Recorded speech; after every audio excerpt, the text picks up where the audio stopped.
Hello everyone, welcome to net tutor. My name is Devraj Bhagat. इस channel में हम UGC net paper 1 की तैयारी कर रहे हैं। ये हमारा सेकेंड वीडियो है जिसमें हम 2024 के टीचिंग एप्टीट्यूड के प्रीवियस ईयर क्वेश्चन को डिटेल में सॉल्व करने वाले हैं। पार्ट 1 में भी हमने इसका टीचिंग एप्टीट्यूड के ही 10 क्वेश्चंस को 2024 के सॉल्व किया था। इस पार्ट में भी हम 10 क्वेश्चन को टोटल डिटेल में सॉल्व करने वाले हैं। तो चलिए पहला क्वेश्चन देखते हैं। Which of the following tool is used to create pre and post sessions polls to gauge students learning from each session? तो इसमें सवाल में ये पूछा जा रहा है कि क्लास में हर एक सेशन में स्टूडेंट ने कितना सीखा, इसका पता लगाने के लिए क्लास से पहले और क्लास के बाद पोल करने के लिए इनमें से कौन सा जो है आईसीटी टूल का यूज किया जाता है। तो पहला ऑप्शन है मेंटीमीटर, दूसरा है गिटहब, तीसरा है प्लेटागोन और चौथा है लेबस्टर। तो जो चौथा ऑप्शन लेबस्टर है इसके बारे में हमने पिछले क्लास में भी डिस्कस किया था। चलिए थोड़ा सा इसके बारे में भी डिस्कस कर लेते हैं कि एक साइंस के स्टूडेंट्स के लिए बनाया गया ऐप है। इसमें कंप्यूटर में ही वर्चुअल लैब में प्रैक्टिकल करवाया जाता है। तो ये ऑप्शन तो इसका आंसर होगा नहीं, तो इसको हम लोग काट देते हैं। बाकी जो पहला ऑप्शन देखते हैं मेंटीमीटर, तो मेंटीमीटर एक वोटिंग मशीन जैसा है। इसमें टीचर क्वेश्चन पूछता है और स्टूडेंट्स अपने मोबाइल से टीचर के सवालों का जवाब देते हैं। तो राइट आंसर जो है यही होगा मेंटीमीटर। बाकी दोनों ऑप्शन को भी हम देख लेते हैं एक बार, क्योंकि अभी यूजीसी में जो है क्वेश्चंस आपके आईसीटी टूल्स से बहुत ज़्यादा आ रहे हैं। तो ऐसे में जितने हो सके उतना ज़्यादा टूल्स का नाम हम जानेंगे तो बाद में हमें एग्जाम में ज़्यादा हेल्प होगा। तो गिटहब जो है, गिटहब आपके ये सॉफ्टवेयर या फिर ऐप्स या फिर वेबसाइट बनाने के काम आता है। तो ये एक हिसाब से आप बोलेगा तो ये कोडर लोगों का यूज करने का ऐप है। और जो थर्ड ऑप्शन है प्लेटागोन, ये आपका 3D animated video making app है। इसमें हम कहानी लिखते हैं और ये ऐप जो है अपने आप उसको एनिमेटेड वीडियो में हमें रिप्रेजेंट करने लग जाता है। तो इसका जो राइट आंसर होगा वो मेंटीमीटर होगा। नेक्स्ट क्वेश्चन देखते हैं। The style that involves a students tendency to take more time to respond on the accuracy of answer is known as. तो इस सवाल में ये पूछा जा रहा है कि जब कोई स्टूडेंट किसी सवाल का जवाब देने में थोड़ा सोचता है और ज़्यादा टाइम लगाता है ताकि उसका जवाब गलत ना हो, तो उस तरीके को हम क्या कहते हैं।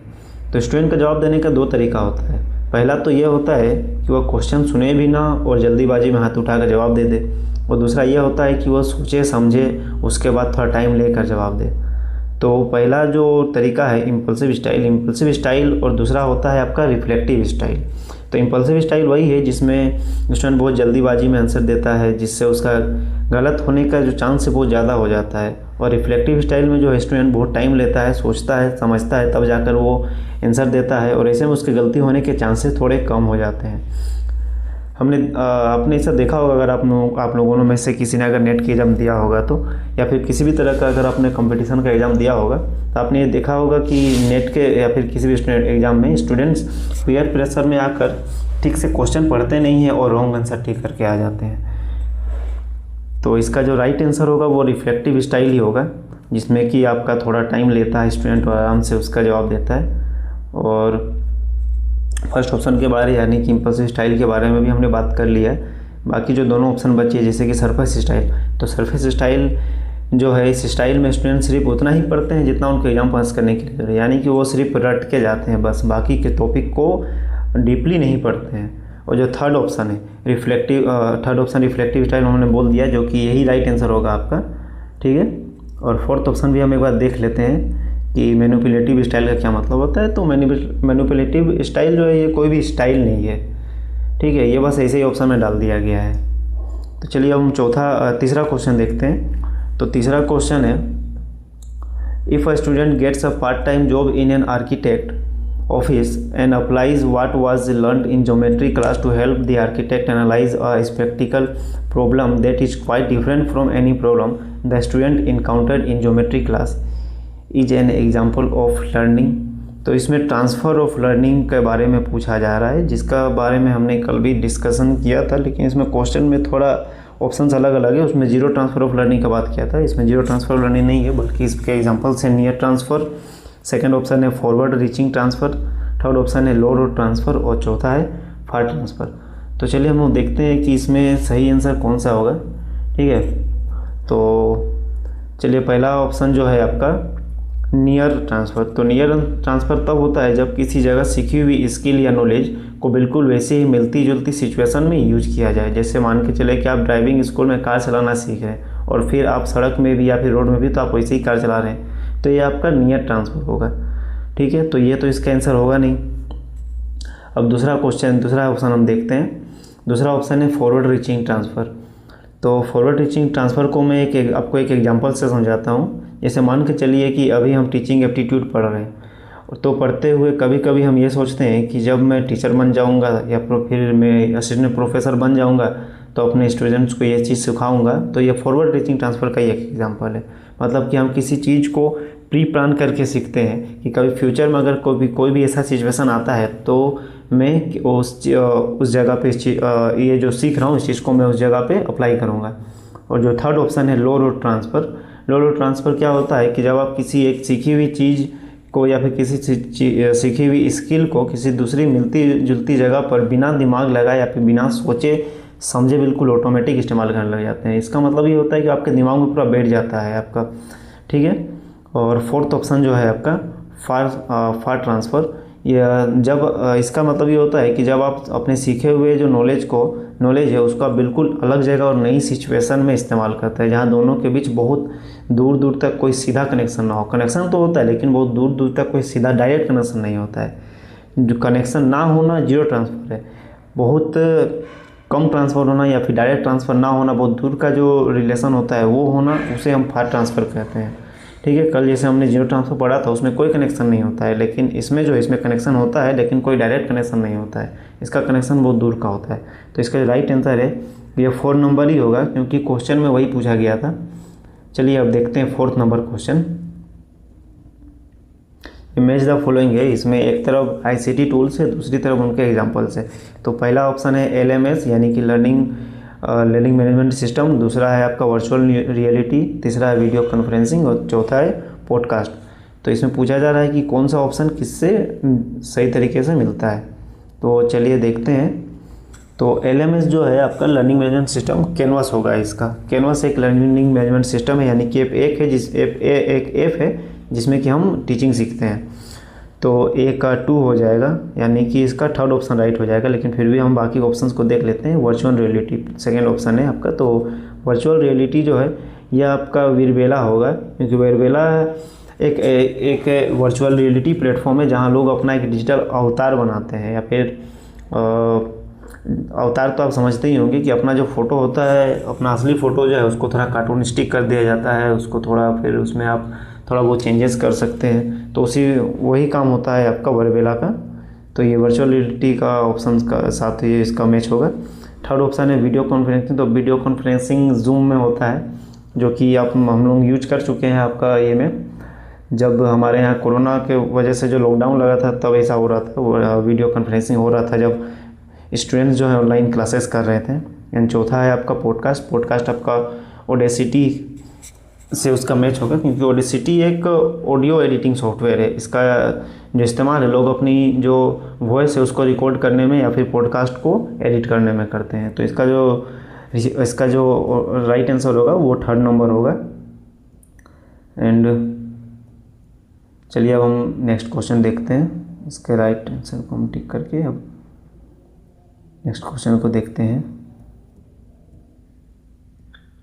नेक्स्ट क्वेश्चन है, sociology professor wants to gather students' opinions on controversial social issue discussed in class.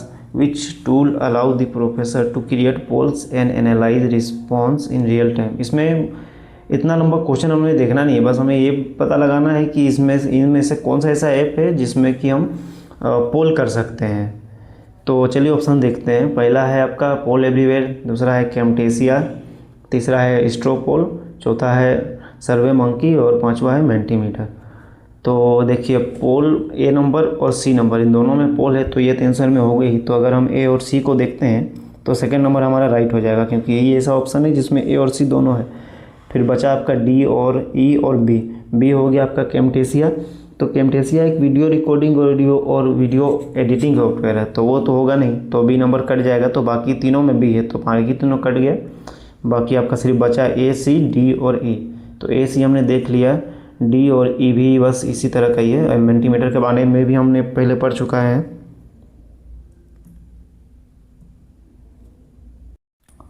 तो नेक्स्ट क्वेश्चन देखते हैं। Priya knows she did something embarrassing at her best friends birthday party many years ago but she cannot remember what it was. This is an example of पहला repression, दूसरा amnesia, तीसरा implicit memory, चौथा inferences. इनमें से repression और amnesia के बारे में हमने पिछले वीडियो में ही अच्छा से डिस्कस किया था बहुत। तो चलिए क्वेश्चन के हिसाब से जो है इसमें ये पूछा जा रहा है कि नेगेटिव मेमोरी है और पूरे तरीके से याद नहीं है, बस इतना ही है क्वेश्चन में। तो उसका जो राइट आंसर होगा रिप्रेशन होगा। इसको मैंने पिछले वीडियो में अच्छे से समझाया था, लेकिन यहाँ भी आपको थोड़ा बहुत बता देता हूँ। तो रिप्रेशन का मतलब होता है कि रिप्रेशन एक प्रोसेस होता है कि जिसमें हमारी जो भी बुरी यादें होती है, जो भी हमारी नेगेटिव यादें होती है, उन्हें जाने या अनजाने में हम अपने सबकॉन्शियस माइंड में ढकेल देते हैं। ठीक है, तो ये पहला ऑप्शन हो गया और यही इसका राइट आंसर होगा। बाकी तीनों हम देखते हैं। एमनेसिया सेकंड ऑप्शन जो है, तो एमनेसिया जो है हमारा एक ऐसी बीमारी है जिसमें हमारी जो इस बीमारी के होने से हमारी जो भी मेमोरीज होती है वो पूरा वाइप आउट हो जाती हैं। तो ये बीमारी होने से दो तरह का इफेक्ट होता है, या तो बीमारी होने से पहले की सारी बातें हम भूल जाएंगे, या फिर बीमारी होने के बाद की जो भी बातें हैं वो हमें याद ही नहीं रहेंगे, या हमारी रोज़ नई यादें बनेंगी, रोज़ हमारी नई यादें जो हैं मिटती चली जाएंगी। तो एमनेसिया ये है। तीसरा है इम्प्लिसिट मेमोरी। इम्प्लिसिट मेमोरी जो है हमारी मेमोरी में नेचुरली हमारे दिमाग में जो भी मेमोरी बैठी हुई रहती है उनको हम इम्प्लिसिट मेमोरी कहते हैं। जैसे कि जब हम गाड़ी चलाते हैं तो हमें पता रहता है कि हमें कब गियर लेना है, हमें कब क्लच दबाना है, या फिर हमें कब एक्सीलरेटर लेना है, ये सब कुछ हमें पता रहता है। तो इम्प्लिसिट मेमोरी इसी का एग्जाम्पल है। और चौथा हो गया आपका इंटरफेरेंसेस। तो इसका मतलब होता है रुकावट। तो रुकावट कैसा हो रुकावट कि इसमें इसका मतलब ये होता है कि जब हमारी पुरानी यादें हमारी नई यादों को याद रखने में रुकावट डालें, या फिर नई यादें पुरानी यादों को भुला दें। तो ये इन चारों में से जो सबसे परफेक्ट जो एग्जांपल इसका सबसे परफेक्ट जो इसका आंसर होगा वो रिप्रेशन होगा। ठीक है, तो फर्स्ट नंबर इसका राइट आंसर होगा। चलिए अब हम लोग नेक्स्ट क्वेश्चन देखते हैं। नेक्स्ट क्वेश्चन है which of the following are characteristics of learner centred approach. ठीक है, तो इसमें ये पूछा जा रहा है कि जो टीचिंग या फिर जो लर्निंग है, लर्निंग का जो भी आपका लर्नर सेंटर्ड अप्रोच है, यानी कि जो स्टूडेंट्स जो सीखते हैं उनके जो नज़रिए से जो भी सीखने का जो ही होता है उनका विशेषता क्या है। ठीक है, तो पहला क्वेश्चन है it lays emphasise on skills. Second question है it is centred on learners needs. Third question है it is centred on cooperative determination of subject matter. और चौथा है lay emphasises on variability of exposure. तो इसका जो answer होगा ये चारों इसके सही आंसर होंगे। ठीक है, ए बी सी और डी चारों। तो थर्ड नंबर है इसका सही ऑप्शन होगा। तो चलिए हम इन सबको एक एक करके डिटेल में देखते हैं। तो जो पहला ऑप्शन है it lays emphasise on skills, तो इसमें जो है ये एक लर्नर अप्रोच की बात पर जोर देता है कि स्टूडेंट असल में कौन से स्किल्स को सीख रहा है। तो ये ऑप्शन तो सही हो गया।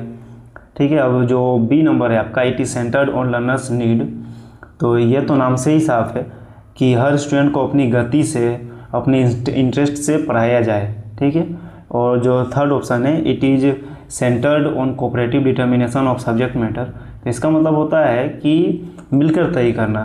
मिलकर क्या तय करना कि इसमें टीचर और स्टूडेंट जो है वो मिलकर जो है आपस में ये मिलकर तय करते हैं कि उन्हें क्या सिखाना है, क्या पढ़ाना है, कैसे सिखाना है, कैसे पढ़ाना है, ये सब कुछ। तो ये भी आप देख सकते हैं लर्नर सेंटर्ड ही है, क्योंकि इसमें लर्नर जो है वो भी इस चीज़ में आपका जो है पार्टिसिपेट कर रहा है कि उसको क्या पढ़ना है, करिकुलम कैसा होना चाहिए, आपका करिकुलम कैसा होना चाहिए, सिलेबस आपका कैसा होना चाहिए।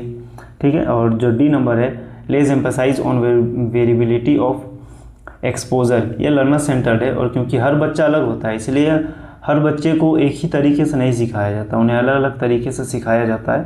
तो यही चीज़ इसमें बोला जा रहा है फोर्थ ऑप्शन में। तो इसका जो चारों आंसर जो है इसका राइट होंगे, तो थर्ड ऑप्शन इसका राइट हो जाएगा। चलिए अब हम लोग नेक्स्ट क्वेश्चन देखते हैं, तो इसको मैं टिक कर देता हूँ।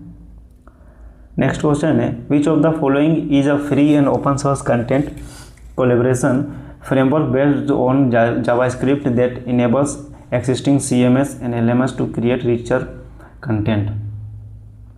तो इसका पहला ऑप्शन है H5P, दूसरा है प्लेटागोन, तीसरा है माइंड मास्टर और चौथा है लेस्टर। तो लेस्टर के बारे में हम पढ़ चुके हैं, माइंड मास्टर के बारे में भी हम पढ़ चुके हैं।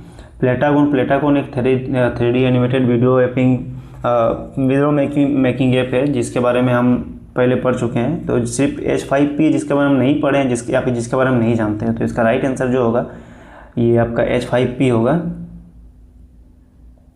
मैं इसको टिक कर देता हूँ। और चलिए अब हम चलते हैं 8वें क्वेश्चन पे।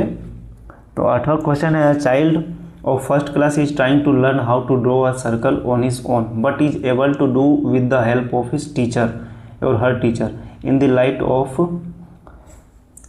वाइगोस्कीज थियरी इट हाईलाइट्स। तो वाइगोस्की के थियरी के हिसाब से पूछा जा रहा है कि एक स्टूडेंट है, मान के चलिए वो किसी काम को कर रहा है, लेकिन वो अकेले तो नहीं कर पा रहा है, लेकिन टीचर की हेल्प से वो उस काम को कर पा रहा है। तो इसका क्या आंसर, इसका राइट आंसर क्या होगा? तो इसका जो राइट आंसर होगा वो थर्ड ऑप्शन होगा, जोन ऑफ प्रोक्सिमल डेवलपमेंट। ठीक है, मैच्योरेशन तो होगा नहीं। मैच्योरेशन का मतलब हम लोगों को पता है, एडेप्टेशन का मतलब होता है देख के सीखना, तो वो भी नहीं होगा। और जो एसिमिलेशन होता है, आत्मसातीकरण, ये भी इसका आंसर नहीं होगा। तो थर्ड नंबर इसका राइट आंसर होगा। तो इसको हम टिक कर देते हैं। चलिए अब लास्ट क्वेश्चन देखते हैं। Swayam is a programme initiated by. तो स्वयं गवर्नमेंट ऑफ इंडिया के द्वारा इनिशिएट होता है। तो इसका जो राइट आंसर होगा वो फर्स्ट नंबर होगा। तो क्वेश्चन हमारा अब खत्म हो गया, आज का भी 10 क्वेश्चन। थैंक यू, अगर आपने वीडियो को आखिर तक देखा है तो उसके लिए बहुत थैंक यू। और मैं नेक्स्ट वीडियो फिर लेके आऊँगा टीचिंग एप्टीट्यूड का ही, वो लास्ट पार्ट होगा 2024 की PYQ का। और उसके बाद फिर हम रिसर्च एप्टीट्यूड के क्वेश्चंस को देखेंगे। अगर आपको वीडियो में कहीं कोई प्रॉब्लम अगर आपको लगता है तो आप कमेंट में ज़रूर बताइए कि ताकि मैं उस चीज़ को सुधार सकूं। Thank you guys.